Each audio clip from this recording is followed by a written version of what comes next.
Thank you so much for everybody for being here. I'm going to introduce everybody just a little bit briefly. Ruth Vitale here to my immediate right is a pillar of independent production and distribution. She's been around for long enough to know a few things about this business. She now is executive director of CreativeFuture, and I should also mention that she's an Academy member. So if you've got a favor, if you want to get a bug in her ear at some point, probably not a bad idea. To her right is Steve Poehlein. He is with HP. He's a digital media practice executive there.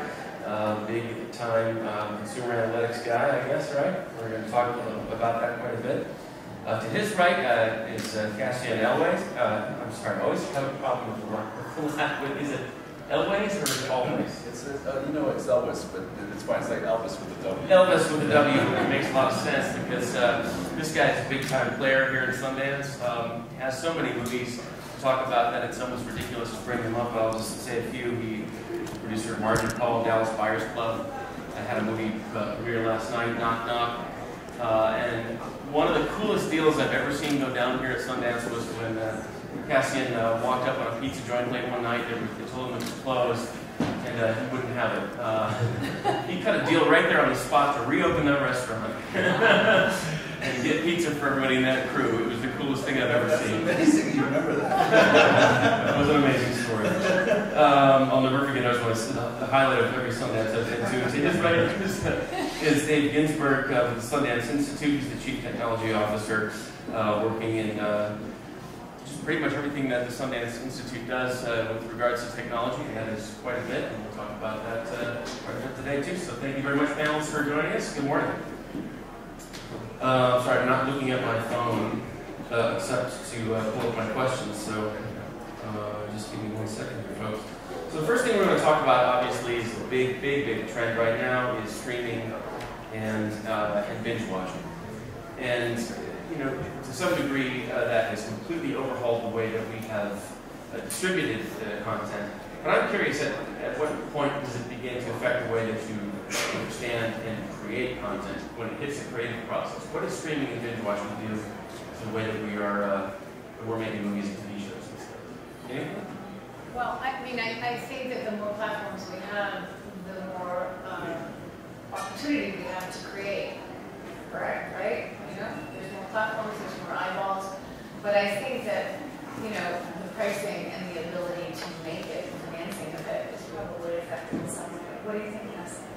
Yeah, I mean, every time I turn around, there's some new, internet site that's going to make original programming, which is great for the TV business. You know, Amazon making TV shows. You know, obviously Netflix and I'm sure soon Yahoo and others, Facebook.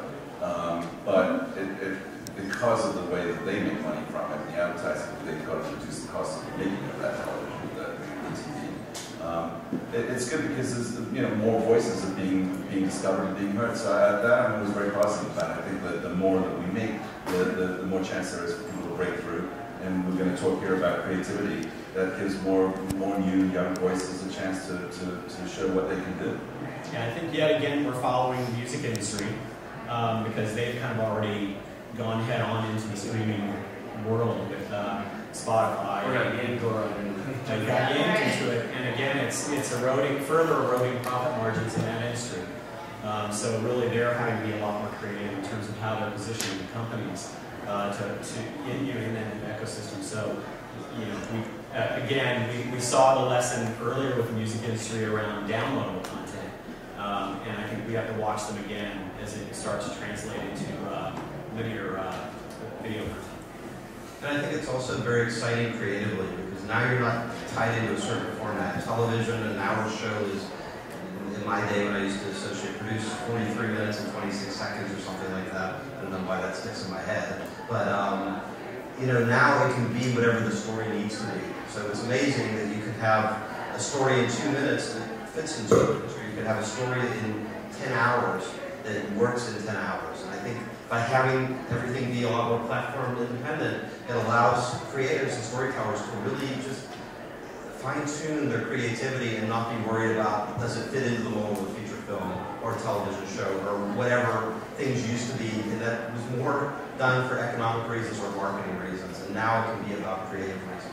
The biggest thing I've seen, or we're all seeing in the last 2-3 years, is all these new YouTube channels popping up with all these new YouTube stars who are now getting booked into movies, which is kind of incredible, because that's another way for people, for talent to be discovered, and you know, and people that are making those YouTube videos, you know, potential new young directors and writers. So that's a really positive thing, and people obviously are tuning in and watching. Yeah, the barrier of entry into the entertainment industry used to be real difficult. Now, if somebody comes up to me and says, "Hey, I want to get into making a movie," I said, "Make one and put it online." And you start getting hits, and you start getting noticed, and that's how you do it. I mean, the cost of making films, truthfully, you know, you obviously people read about it, endlessly, that Marvel films cost $150 million, you know, huge special effects and massive marketing budgets. But you know, the actual cost of making films, to me anyway, you know, I've been making films since independent films since 1983, which really ages me. You know, the cost of making films then versus the cost of making films now is almost the same, because getting out those cameras and those huge old clunky 35mm cameras and changing over and all the mags and the 35mm film, you know, the cost of actually, the physical cost of making a film is just, is actually cheaper. The cameras are cheaper, you know, you can shoot longer, and you don't keep changing the mags. We were counting it up the other day and figuring out that literally we would spend 1 hour every single day, you know, 20 minutes here and 10 minutes there, changing the magazines and the cameras. It seems like one of the costs that's come up with all of this ease and availability, though, is the piracy problem, right? These two things came up very much together, and it's an issue that you guys are dealing with from the very beginning of the creative process. As we've seen, all kinds of assets for movies, for entire movies will leak online before they're anywhere near distribution, all the way through to, you know, the home video window.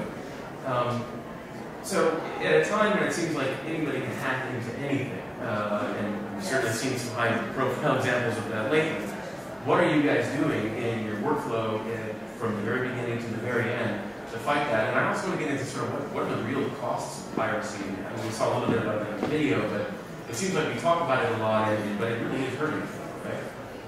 It is very much so hurting people. And interestingly, it's hurting independent filmmakers obviously more, because they're not funded, they're not corporations, and they can't take the hits. Although, let's not minimize the fact that each one of the main distributors and the indie distributors are getting hurt by this as well. But with indie filmmakers, I've heard so many stories which break my heart that before the movie has even seen the light of day, it's up online. Now there are many methods of trying to help to stop that.